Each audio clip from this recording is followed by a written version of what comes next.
Mula sa pagpapasinaya sa 40-foot high na Christmas tree sa parade ground ng Clark at masisiglang pamilyang kaya ng bitbitin ang kanilang mga anak. Oh, masaya naman yung bata nakakapasyal. Happy po. Happy? Bakit? Kasi saya ko po dito po. Lahat ay may hugot sa ikalawang Pasko ng pandemya na ang ilan sa mga nakapanayam ng CLTV News ang paglabas ng mga bata ngayon ay may dalang tuwa dahil hindi na nagiging limitado ang kanilang mga galaw.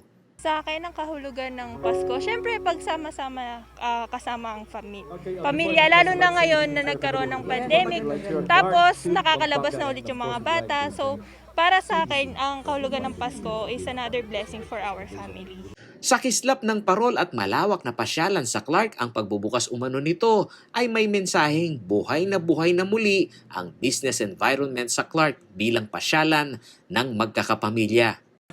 Ito po ay pagbubukas ng ating ekonomiya at turismo dito sa Clark with caution na sinasabi namin, konting pag-iingat.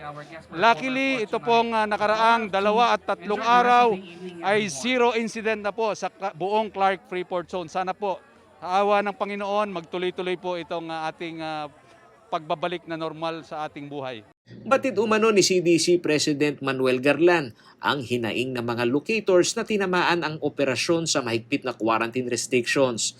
Kaya ang CDC ay nakatuon sa pagpapasimple ng guidelines sa pag-accommodate ng mga local tourists, lalo na sa mga bakunadong turista na kasama ang Clark sa kanilang destinasyon ngayong Pasko. And they fully support yung efforts ng Clark Development Corporation upang mapasigla ang ating turismo at eventually yung ekonomiya ng Clark Freeport Zone. Ibinibida ng CDC na isa ang Clark sa mga pasyalan dito sa Luzon Island na marami ang alfresco. Perfect location din ito sa mga senior citizen at mga kabataan na naitali sa bahay dahil sa lawak ng mga pokpasyalan at magiging healthy ka pa sa walking at biking na patok na isama sa mga holiday activity ng mga pamilyang Pilipino. Ito rin ay malapit sa gateway ng mundo na hindi lamang ang mga taga-gitnang Luzon ang direktang namamasyal, kundi pati na ang mga local tourists sa Metro Manila at Northern Luzon.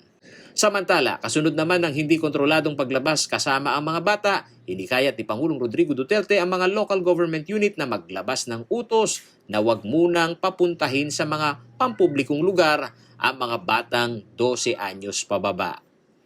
Paolo G. Santos, CLTV News.